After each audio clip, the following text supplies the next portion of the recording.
All right, Josh, are you ready? So ready. All right, let's do it.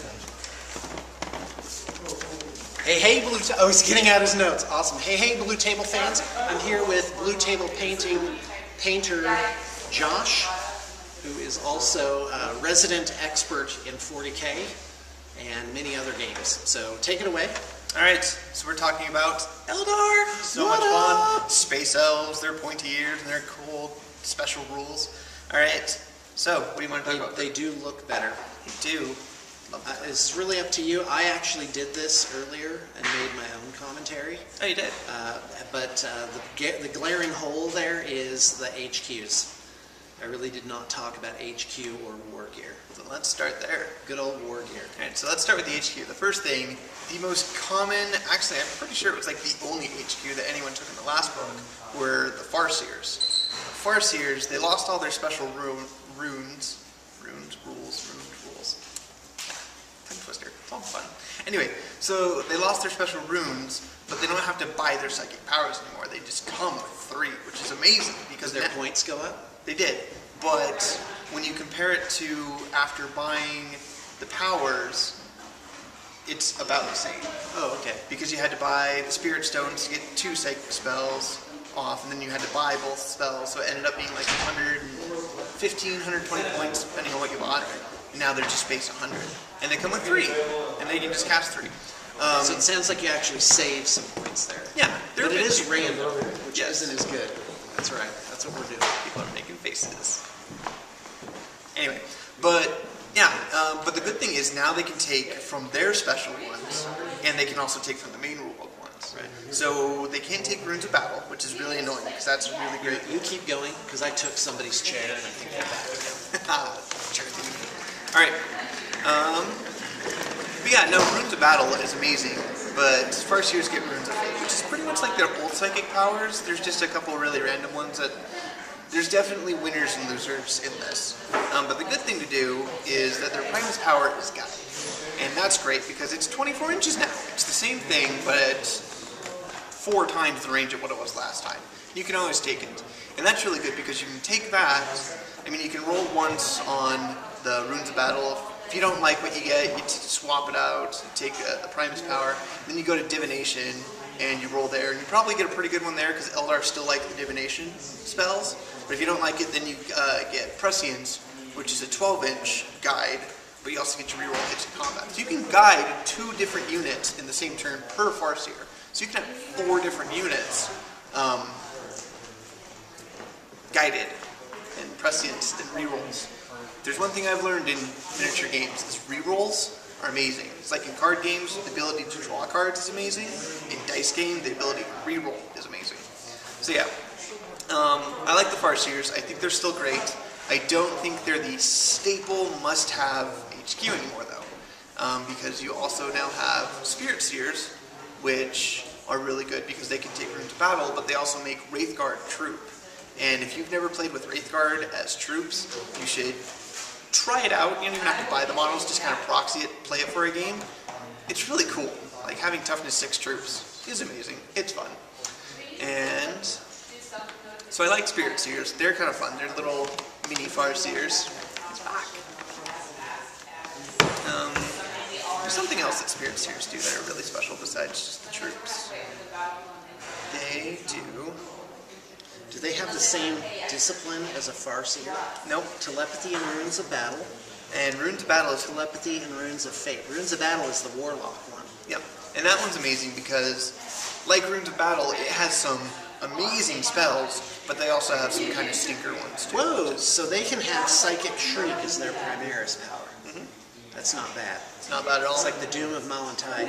Warlocks can't take telepathy.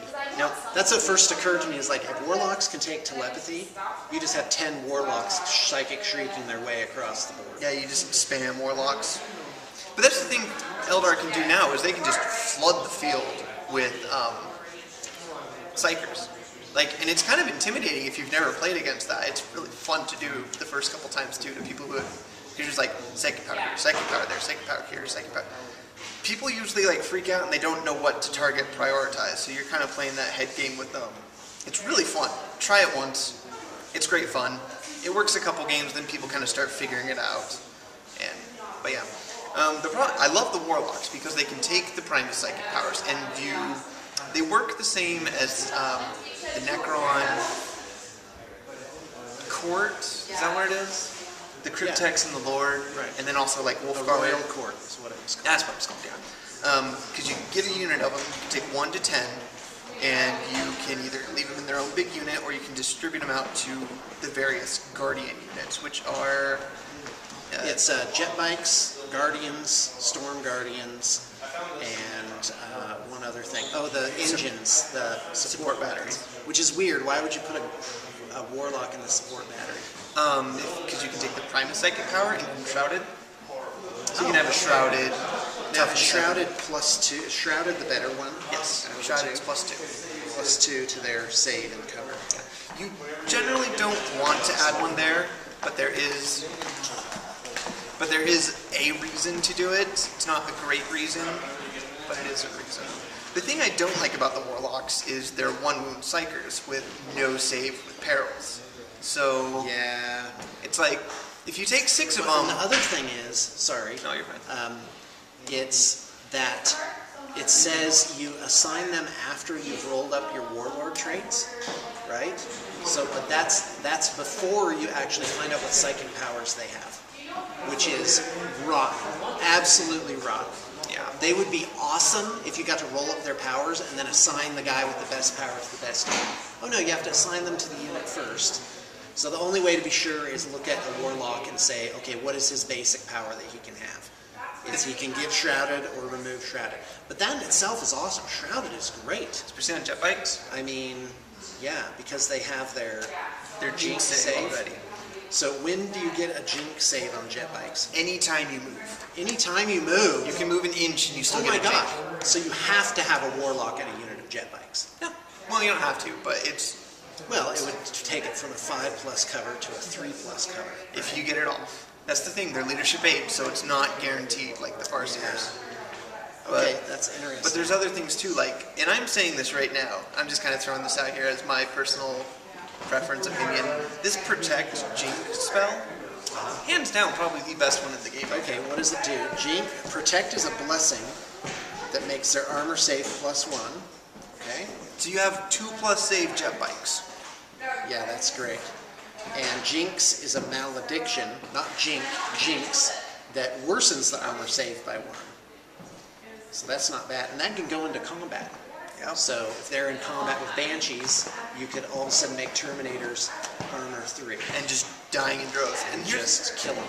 Or you can do it to just normal Space Marines, and now, for anyone who's ever played with the 4+ save, the difference between a 3+ save and a 4+ save is so big that when you change that, like if you shot just Guardians at 4+ save Space Marines, the unit's gonna die. Okay. Is it cumulative, I wonder? Could you jinx somebody like multiple times? It doesn't say. I bet it would be a rule book. I bet it would be, but I bet... Or a fact. I'm not entirely sure. I would say yes, because well, that's how... rules is written, right? But it's not written at all. I would say yes, because that's how it is in fantasy, but part of me still is skeptical about it, because I haven't looked into it too deep. Okay, so what else? The Phoenix Lords. This is what I'm excited about. You're going to see these guys a lot more often, because all of them are really good. Even the kind of worst one, Baharath. Baharath? Yeah. Yeah. I mean, the Swooping Hawks. He's Phoenix cheap, Lord. and he's still pretty good. I mean, he's not as amazing as the other ones, but he's still really good. I'm kind of putting him at the bottom. Well, they all have 2+ saves, toughness 4. Yep. So that's a nice feature. In fact, I think they all have pretty much the same stat line.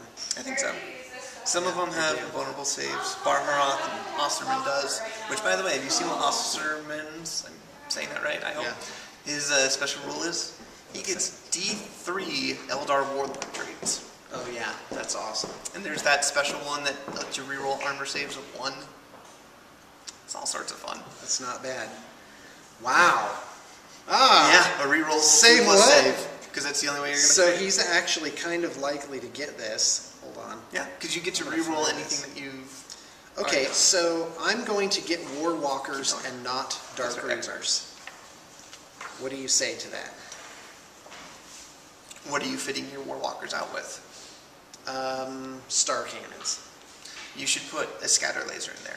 Okay. Because scatter laser, there's the target lock. The one scatter laser hitting even one time would make all the rest of them twinling. Per model. Oh, is So it you per have to model? put one on each one. Oh, okay. Well, that still would be not too bad. It still would be really That'd good. be not too bad. Because I think star cannons are like 5 points now for them. Yeah, all of them except the missile launcher are just 5 points extra. Because you can get So, Skyfire. but what's interesting is a scatter laser is 36 inches. Yeah, it's strength 6, AP 6, heavy 4. So, but a star cannon is strength 6, AP 2, heavy 2. So, At 36 which one is inches. better? For Warwalkers, you need both. Because I was wrong. I thought they were heavy 3. no, they're heavy 2 still. Okay, my bad. Wow, I gave people completely the wrong numbers earlier. So they'd get 12 shots as opposed to the Dark Reavers, 20, but they just cost 2/3. So yeah, the killing power is actually better for Warwalkers than Dark Reavers. The problem is they're less survivable. I'm not so sure. And here's why, because they have battle focus, so that gives you a chance, if they're positioned right, to actually not be shot at all, by just slipping behind cover. They have fleet. They do have fleet. They have fleet and battle focus. It's pretty awesome. Yeah, it is pretty awesome. So I'm saying yes to Warwalkers, because they're also cool. Yeah, they're cool looking. The big downside to them now is that they're open-topped. Yeah, but they get a 5-up save or something. Yeah, they get power field, which I'm pretty sure is a Do they come with 5-up that? invulnerable. Yep, they come with that. Let's go look. The other way. Warwalkers? Oh, we It's want in to look the in the vehicle? vehicles. Okay. There it is. Guy, and I gotta tell you, GW, still putting everything in the book randomly in a random It's order. different for each thing. I heard an awesome rumor about GW, and I don't know if I should say it because I don't know how true it is. Okay. I think you should still say it. Okay. Whoa, they can take Eldar vehicle equipment. Yes. Just like anything else. Okay, But go on ahead. open-top vehicles, you want to keep them cheap. You want to keep them dirt cheap. Nope, I'm giving them all holo fields, all around. But they don't I'm get kidding. I Go was ahead. going to say, they only get a 6+ Okay, cover. what's the rumor? The rumor is that the reason they're dumping out so many codexes so fast is that they're not going to release any more codexes for like years. So like if you get a hardback book, you're stuck with that. What they're going to start doing it then is so they don't have to keep adding new models every 2 months or something for each new army. They're going to release supplement books like the Iandan one. Okay. So they're going to bring out, so like for Space Marines, So they'll they're going do, to change up the army list, but not the models. yes. Okay. So it'd be like White interesting. Scars, Raven Guard, Salamanders. That would be Ooh. in Space Marines. And then you do like, Watch out. then you do Blood Angels, which have Flesh Terrors and Blood Ravens. You'd get a Imperial Guard regiment. There's rumors of the other craft worlds for Eldar, so Biel-Tan, Ulthway. Necrons would get their Crypt worlds. That's not what it's called. Oh, wow. Dynasties. Yeah. Yeah. Tyranids would get Wow. Hive fleets. Wow.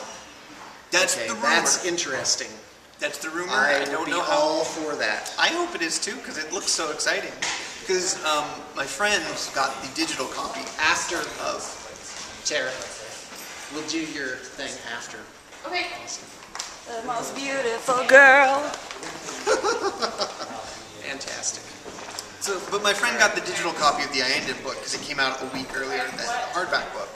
And basically, there's a couple pages of rules that kind of changes up the Force Org. You can make like a Wraith Knight your Warlord instead of an HQ guy.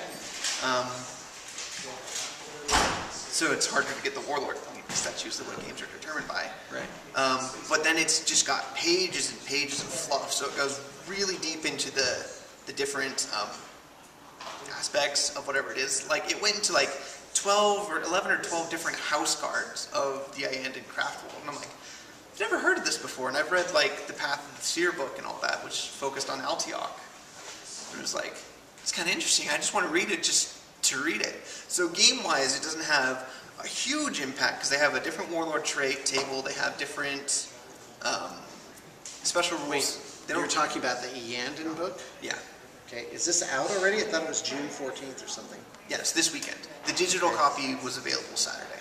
Oh, wait, there's a hard copy that you can buy? Yes, that's the other huge misconception that I actually did get yeah, cleared I up. thought it was only going to be like electronic. They're going to be digital and hardback cover, but the reason it was never in the pre-order book or section was because it came out later, and everyone kind of got confused on that. But yes, there is a hardback and it's a digital book, so that's going to be fun.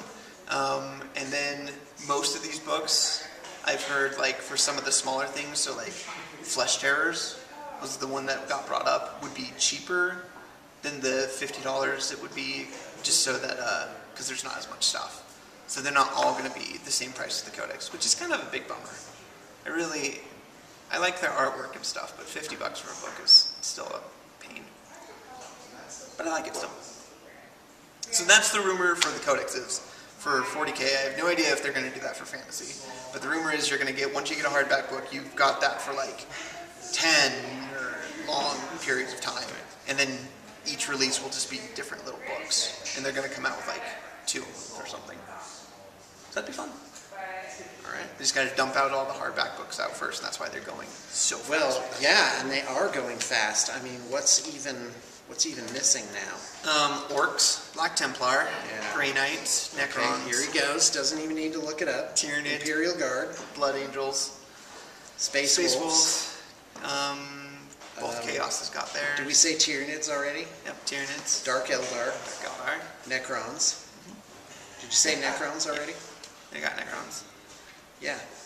So what, about just under half? They released 6 books, right? It's been Dark Angels, Chaos, Demons, Tau, Eldar. Tau, and Eldar. Oh, Space Marines. We forgot Space Marines. Right. So they actually have about 8 books. They're not halfway through. So by They're the not halfway. I would bet maybe summer of 2015 would probably be, because they keep doing Fantasy and then 40K, which is cool. I like that. But I think for the end of 40K, it will probably be 2015. That's what I'm going to guess. All right, that sounds good. All right, well, thanks a lot, Josh, for your comments and your insights. It's really much Just appreciated. turned from Eldar into Into just what? 40K. General. No, that's great. That's fantastic. There are no limitations to what it is that we're talking about. Hey, everybody, thanks for tuning in. It's very much appreciated. And do check the liner notes for our contact information, as we have an awesome inquiry staff of experts ready to set up your project. Also, if you have old models that you want to trade in and get a credit for brand new models of any kind that you like, or a credit for our web store, by all means get in contact with us. Again, the contact information is in the liner notes. Thanks for tuning in. Go ahead. Okay. Yeah, we were talking about it. I was like, I had a list, and it was just things that I'm like, oh, I can talk about this. So we talked about Phoenix Lord really lightly. My favorite is still Crandris, because I love the Striking Scorpions. And his Initiative 7 Power Fist. It's amazing. We touched on troops, kind of. I think hands down the best is the Guardian Jet Bikes, just because they're survivable, their ability to move, and they actually have a lot of damage output now, especially if you get a good Warlock with them. Let's see here. The kind of stinker troop, I guess, if I had to put that, I'm torn between Rangers and Dire Avengers. It's because Rangers are snipers, yeah, that's kind of fun, but if you take that special character, it doubles their price for their points, but it makes them so much better. Having a precision shot on any hit is amazing, because you don't go for the characters, because they still get their lookout surge. You start going for the Meltas and the plasma guns and all the special weapons. You don't go for leaders or sergeants or anything. I mean, you can go for sergeants too. That'd be kind of fun because it's only a 4+. But you don't go for characters. That's not what that's for. And especially with all of the Wraith Knights and the Riptide showing up, snipers are just going to be that much more valuable. So I just totally changed my opinion right here. And I'm going to say that Dire Avengers are probably... Oh no, I forgot about Storm Guardians. Those are pretty terrible still. They can be better, but you have to, there's so much unreliability with it, with their Warlock, that it's not a set thing that they're really good at. But all the troops have their different roles, they have their different places. Everything can be used in one way or another. Even the Guardian Defenders, they can Storm Guardians, that's what they're called. You can just flood the field with them. You just flood them with Psychers, and you just charge. And just like, you just stick that, Scorpions, you're just like, I'm coming to you. This is going to be a very different Eldar army. I don't know how good that'd be, but it'd be fun. What else? Wraith thingies. A lot of people have asked me about what my thoughts are on the Wraith, not the Wraith Lord, Wraith Knight. And I tell them to not ask me because I have a very biased opinion on them because I'm not scared of them at all. But that's just because I play Tau and Eldar. And the two armies that are really good at taking out the Wraith Knight are Tau and Eldar. Because Eldar now have the Blade Storm that wounds anything on a 6 and it's AP2. And Tau have their base guns are strength 5 and they can still wound on 6s. And when you're faced with that, you're like, well, nothing in my army is really that scared of it. I'll spread out so that your little 3-inch diameter template, you know, it only hits like 2 guys per hit, so that's 6 guys. It's like, not that scared of it, especially with how many snipers you can take in both codexes. In the Tau Codex, you can't take that many in the Eldar unless you like specifically build that. Which Wait, did you just say sniper rifles in the Tau Codex? Yeah. But they come on crude. And the sniper drones. Yeah, so you can take a ton of sniper rifles. You can take a ton of sniper. That's my the list I'm playing with right now. It's the recon list. It's just crew and snipers. And how is it? It's a lot better than I thought it would be. Even against guard blobs. Because the best thing about Crute is that I found out you don't replace your old rounds with the sniper rounds. You just get them in addition. So you can choose to still have the strength 4 if you're shooting against something that's toughness 3. So you're still wounding on 3s instead of 4s with the sniper rounds. Like, that army's doing a lot better than I thought it would be. It's really fun. But the Wraith Knight, I feel like it's too expensive for things that the other things in the Codex can do better. I still love the model. I think it's amazing. I think it looks so cool, and there is a place for it. I haven't thought of it yet. Because the problem is, it's got 3 options. It has the 2 heavy D cannons, which is great, because that's your anti-tank right there. I mean, strength D, AP1, I think it is. Like, that just destroys things. It has the Sun Cannon, which is it just takes out infantry in droves, but you have other things to do that. You have Fire Prisms, you have Dark Reapers, and just basic troops with shuriken weapons. The troops aren't as reliable, but they can still do it, because they have mass weight of fire with the chance to rend. So it's like, yeah. And then there's the sword, which is kind of weird. It's kind of pointless in my opinion, because you're paying 40 points for Master Crafted, because you don't get +1 strength, because you cap at 10 in this game. Let's see, what else? If you take the Sun Cannon, take a Scatter Laser. That way you can twin link your Sun Rifle. Sun Cannon, that's what it's called. And that will cost you 300 points. So then you start looking at, well, what else can I buy with 300 points? You can buy this little hidden gem of the Codex, which I think is the Fire Prism, because it's just so versatile, because it has 3 different shots. It has the Large Blast, which is strength 6. Can I borrow your Codex again? Oh, yeah. I want to make sure that it's right. I must love the Codex so much that I automatically carry it wherever I go. My precious. It's mine. It is my precious. Let's see here. But yeah, Fire Prisms are just amazing. Amazing! What do they do? Alright, so it's strength 5, AP3, Large Blast. So there goes normal infantry. You can do focused, and this is all at 60 inches too, so you can be in the corner and you get pretty much everything. Second one is strength 7, AP2, Blast. So there goes heavy infantry, Terminators. You can even take out light tanks with that. And then there's the Lance, which is strength 9, AP1, Lance. Just heavy one, so it's a solid shot. So it's better than Zoanthropes. It's -1 strength, but you don't have to roll a psychic test. You don't have to be afraid of a Deny the Witch. It's just a 3+, and then it's a 3 to glance anything. If not better, because you might be shooting against armor 10. So Fire Prisms are actually really amazing because it fits every role. It gets rid of infantry, it gets rid of hordes, it gets rid of elite infantry with the smaller blast, which is fine because most elite things, you know, they're not big units anyway. And, you know, you can conjunction this with Jinx, make, you know, Terminators or Meganobs, AP3, you can just start hitting them then. And it fills anti-tank because it's strength 9 lands.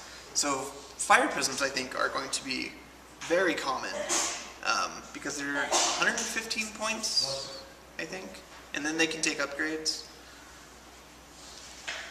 What's the points for a Fire Prism? 125, yeah, so it's the same cost as a Hammerhead, and I would say it performs better than a Hammerhead, just because against armor 14 it just has that slight advantage over it. What else do I want to talk about? Oh, tanks. I just talked about my favorite tank.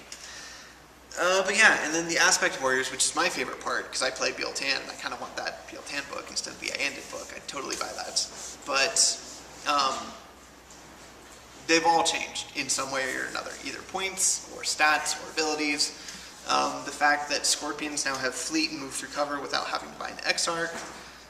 Fire Dragons kind of took a hit because they went so much more expensive for only a 3+ save.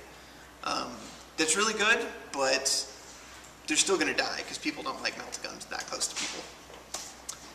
Swooping Hawks are not better. I mean, I will always be deep striking them now because before I just wanted the firepower always there because I didn't want to lose them to mishap. But now that they don't scatter on the deep strike, you just plop them behind enemy lines, you just start lighting things up back there, and then next turn you try and charge something with your haywire grenades. So I think Swooping Hawks will see more play, especially now that they're 16 points. Warp Spiders, I still think are going to be good because of, against tanks, they're strength 7. So that's a fairly mean anti-tank gun. Ask any Tau player. Strength 7 is pretty good on transports. Because transports don't have initiative values. Unless, except for Warwalkers. Or except for Walkers. So it'd be situational on that. Shining Spears, I've heard, are pretty good. I haven't really looked into them. Dire Avengers. Here's the problem with Dire Avengers. They're so expensive. Not points-wise, money-wise. So if you have Dire Avengers, they're probably going to be pretty good. If you don't, try and look somewhere else for troops first, or play test them before you just use and run out and buy a bunch, because it's a lot of money for a few models. It makes me sad. Makes me sad. Howling Banshees, people say they're not that great. I see their point, but at the same time, I want to try them first before I pass a verdict on them.